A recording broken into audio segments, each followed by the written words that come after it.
Waxaan wanaagsan daawadayaal idilkiinba meel kastoo aad joogtaan. Halkani waa Markhaati TV kusoo dhawaada mar kale iyo barnaamijkeena falanqeynta xogta caalamka oo aynu daaha kaga rogi doonno wararkii ugu dambeeyay dagaaladii ugu qaraara oo ka soconaya caasimadda waddanka Ukraine. Ciidamada Ruushka oo lagu soo waramayo inay gacanta ku dhigeen aagag hor leh.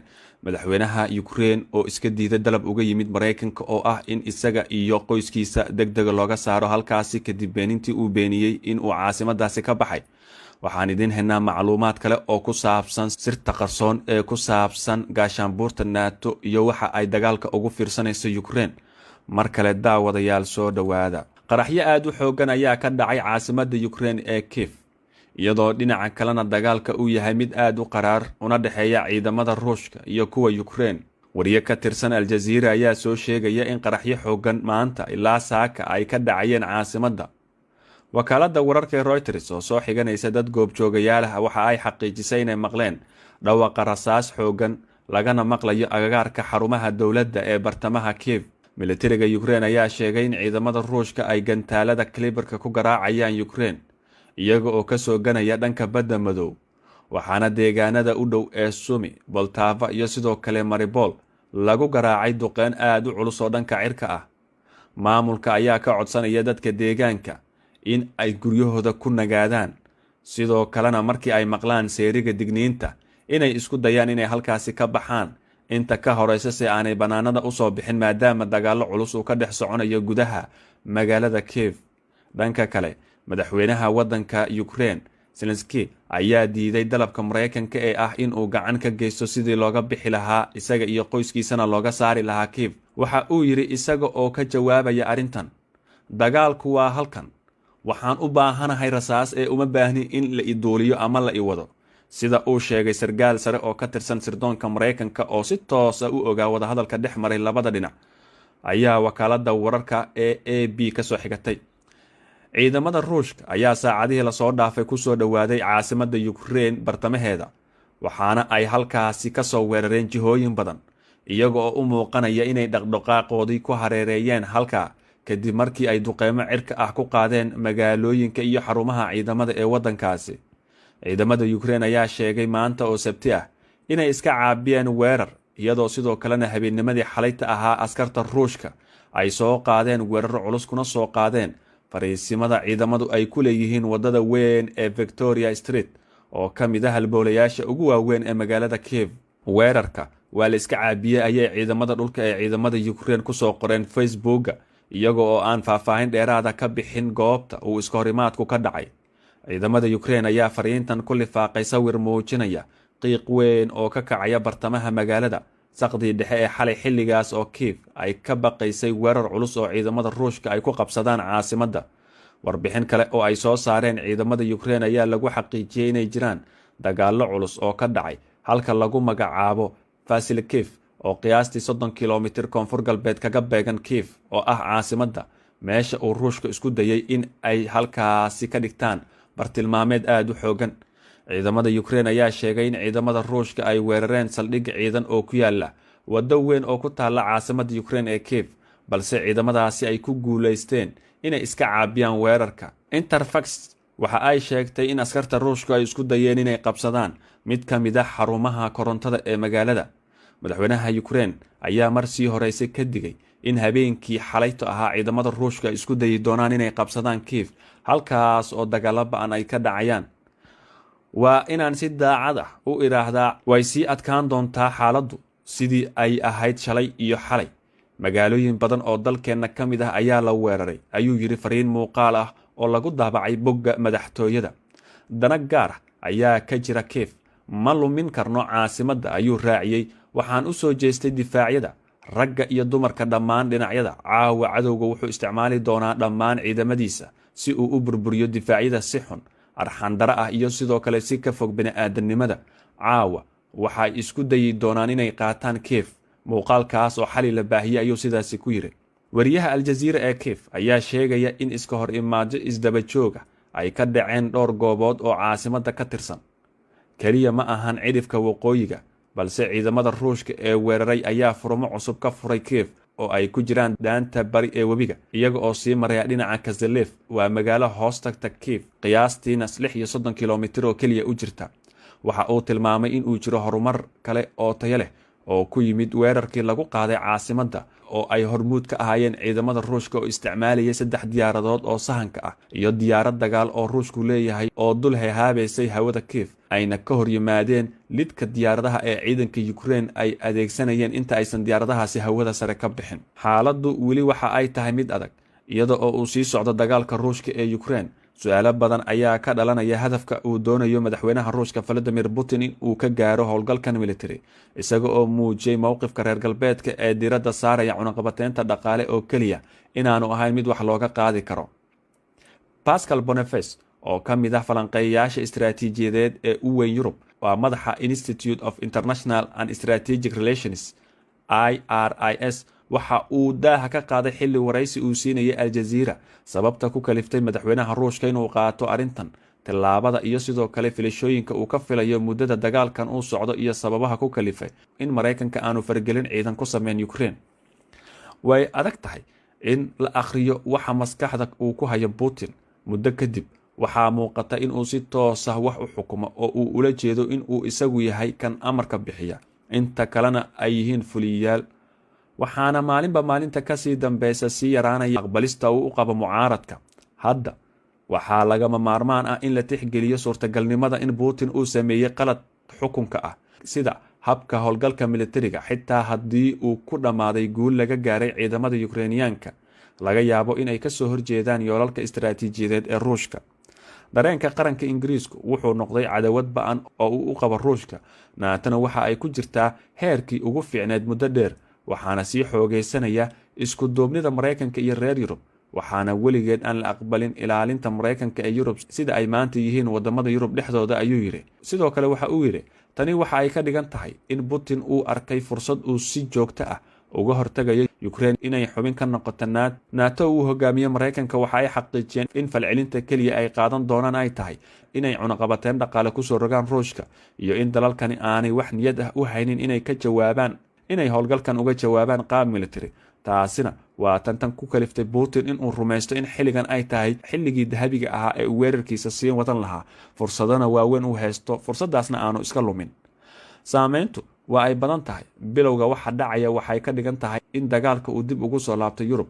maaha markii ugu horeysay tan iyo dagaalkii labaad ee adduunka, sababtoo ah falanqeeyaha waxa uu leeyahay waa in aan la iloobin in wadamada NATO ay ku dhawaaqeen dagaal ka dhan ah Yugoslavia 1991, laakiin waa markii ugu horeysay uu dagaal dib ugu soo laabto Yurub qarnigan 21aad. sidoo kalena waa markii ugu horeysay ee Moscow, ha ahaato waagii Midowgii Sofiyeeti ama waagii Ruushka, ay dagaal ka dhan ah wadamada Yurub ah wadeen. haddaba xaaladda guud waxa ay tahay mid aad u kacsan. dagaalada waa ay socdaan, ciidamada Ruushka waa ay sii socdaan, difaacyo adag ayayna la kulmayaan. daawadayaal, aragtidiina qaybta hoose commentiga inoogu reeba. wixii ku soo kordhana dagaaladan saacad ayaan idinkula wadaagi doonaa haddii Allah awood leh uu raali ka noqdo. barnaamijkeena falanqaynta qaybta waa naga intaas. barnaamijka mid ka xiga intaan ku kulmi doona nabadgelyo. assalaamu calaykum waraxmatullaahi wabarakaatu. wacan oo wanaagsan daawadayaal idilkiinba meel kastoo aad joogtaan. halkani waa Markhaati TV. kusoo dhowaada mar kale iyo barnaamijkeena falanqaynta xogta caalamka oo aynu daaha kaga rogi doonno wararkii ugu dambeeyay dagaaladii ugu qaraaraa oo ka soconaya caasimadda waddanka Ukraine. ciidamada Ruushka oo lagu soo waramayo inay gacanta ku dhigeen aagag hor leh. madaxweynaha Ukraine oo iska diiday dalab uga yimid Mareykanka oo ah in isaga iyo qoyskiisa degdeg looga saaro halkaasi kadib beenintii uu beeniyey in uu caasimadaasi ka baxay. waxaan idin haynaa macluumaad kale oo ku saabsan sirta qarsoon ee ku saabsan gaashaanbuurta NATO iyo waxa ay dagaalka ugu fiirsanayso Ukraine. mar kale daawadayaal, soo dhowaada. qaraxyo aad u xoogan ayaa ka dhacay caasimadda Ukraine ee Kiev, iyadoo dhinaca kalena dagaalka uu yahay mid aad u qaraar una dhexeeya ciidamada Ruushka iyo kuwa Ukraine. wariye ka tirsan Al Jazeera ayaa soo sheegaya in qaraxyo xoogan maanta ilaa saaka ay ka dhacayeen caasimadda. wakaaladda wararka Reuters oo soo xiganaysa dad goobjoogayaal ah waxa ay xaqiijisay inay maqleen dhawaqa rasaas xoogan lagana maqlayo agagaarka xarumaha dowladda ee bartamaha Kiev. militariga Ukraine ayaa sheegay in ciidamada Ruushka ay gantaalada kaliberka ku garaacayaan Ukraine iyaga oo ka soo ganaya dhanka badda madow.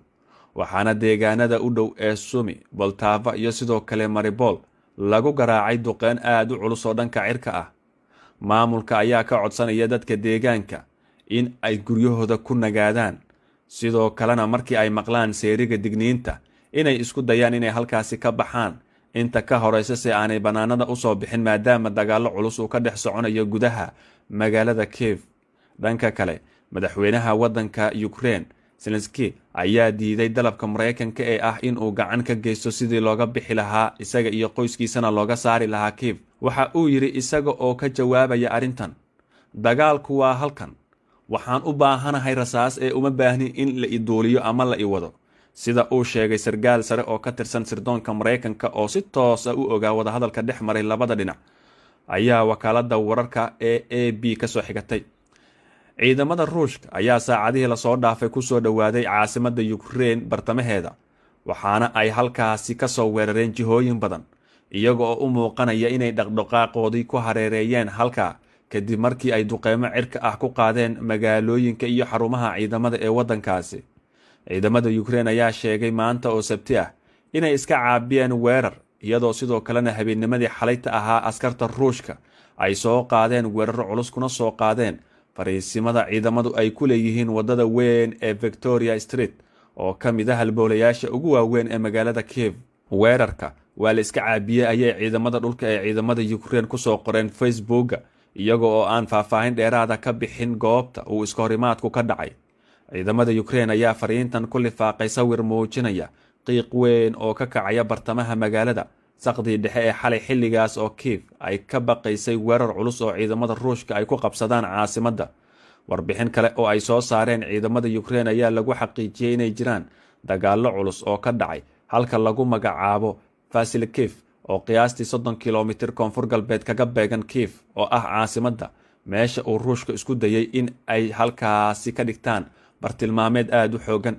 Ciidamada Ukraine ayaa sheegay in ciidamada Ruushka ay weerareen saldhig ciidan oo ku yaala waddo weyn oo ku taalla caasimadda Ukraine ee Kiev, balse ciidamadaasi ay ku guuleysteen inay iska caabiyaan weerarka. Interfax waxa ay sheegtay in askarta Ruushka ay isku dayeen inay qabsadaan mid ka mid ah xarumaha korontada ee magaalada. Madaxweynaha Ukraine ayaa mar sii horeysay ka digay in habeenkii xalayto ahaa ciidamada Ruushka ay isku dayi doonaan inay qabsadaan Kiev, halkaas oo dagaalo ba'an ay ka dhacayaan. Waa inaan si daacad ah u iraahdaa, way sii adkaan doontaa xaaladdu sidii ay ahayd shalay iyo xalay. Magaalooyin badan oo dalkeenna ka mid ah ayaa la weeraray, ayuu yidhi fariin muuqaal ah oo lagu daabacay bogga madaxtooyada. Dana gaar ah ayaa ka jira Kiev, ma lumin karno caasimadda, ayuu raaciyey. Waxaan u soo jeestay difaacyada ragga iyo dumarka dhammaan dhinacyada. Caawa cadowga wuxuu isticmaali doonaa dhammaan ciidamadiisa si uu u burburiyo difaacyada si xun, arxandara ah iyo sidoo kale si ka fog bini'aadanimada. Caawa waxay isku dayi doonaan inay qaataan Kiev. Muuqaalkaas oo xali la baahiyey ayuu sidaasi ku yidhi. Wariyaha Al Jazeera ee Kiev ayaa sheegaya in iska hor imaado isdaba jooga ay ka dhaceen dhowr goobood oo caasimadda ka tirsan. Kaliya ma ahan cidhifka waqooyiga, balse ciidamada Ruushka ee weeraray ayaa furmo cusub ka furay Kiev oo ay ku jiraan daanta bari ee webiga, iyaga oo sii maraya dhinaca Kazalev. Waa magaalo hoos tagta Kiev, qiyaastiina 36 kilomitir oo keliya u jirta. Waxa uu tilmaamay in uu jiro horumar kale oo tayo leh oo ku yimid weerarkii lagu qaaday caasimadda, oo ay hormuud ka ahaayeen ciidamada Ruushka oo isticmaalayay 3 diyaaradood oo sahanka ah iyo diyaarad dagaal oo Ruushku leeyahay oo dul hehaabaysay hawada Kiev, ayna ka hor yimaadeen lidka diyaaradaha ee ciidanka Ukraine ay adeegsanayeen inta aysan diyaaradahaasi hawada sare ka bixin. Xaaladdu weli waxa ay tahay mid adag, iyada oo uu sii socdo dagaalka Ruushka ee Ukraine. Su'aalo badan ayaa ka dhalanaya hadafka uu doonayo madaxweynaha Ruushka Vladimir Putin in uu ka gaaro howlgalkan military, isaga oo muujiyey mowqifka reer galbeedka ee diiradda saaraya cunaqabateynta dhaqaale oo keliya inaanu ahayn mid wax looga qaadi karo.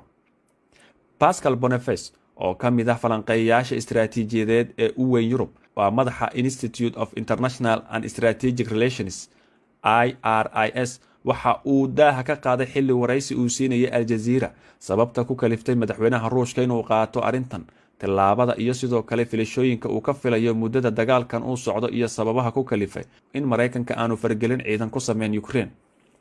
Way adag tahay in la akhriyo waxa maskaxda uu ku hayo Putin. Muddo kadib waxaa muuqata in uu si toos ah wax u xukumo oo uu ula jeedo in uu isagu yahay kan amarka bixiya, inta kalena ay yihiin fuliyayaal. Waxaana maalinba maalinta ka sii dambeysa sii yaraanaya aqbalista uu u qabo mucaaradka. Hadda waxaa lagama maarmaan ah in la tixgeliyo suurtagalnimada in Putin uu sameeyey qalad xukunka ah, sida habka howlgalka militariga. Xitaa haddii uu ku dhammaaday guul laga gaaray ciidamada Ukrainiyaanka, laga yaabo inay ka soo horjeedaan yoolalka istiraatiijiyadeed ee Ruushka. dareenka qaranka Ingiriisku wuxuu noqday cadawad ba'an oo uu u qabo Ruushka. naatana waxa ay ku jirtaa heerkii ugu fiicneed muddo dheer, waxaana sii xoogaysanaya isku duubnida Mareykanka iyo reer Yurub. waxaana weligeed aan la aqbalin ilaalinta Mareykanka ee Yurub sida ay maanta yihiin wadamada Yurub dhexdooda, ayuu yiri. sidoo kale waxa uu yiri, tani waxa ay ka dhigan tahay in Putin uu arkay fursad uu si joogto ah uga hortagayo Ukraine inay xubin ka noqoto NATO. uu hogaamiye Mareykanka waxa ay xaqiijiyeen in falcelinta kaliya ay qaadan doonaan ay tahay inay cunaqabateen dhaqaale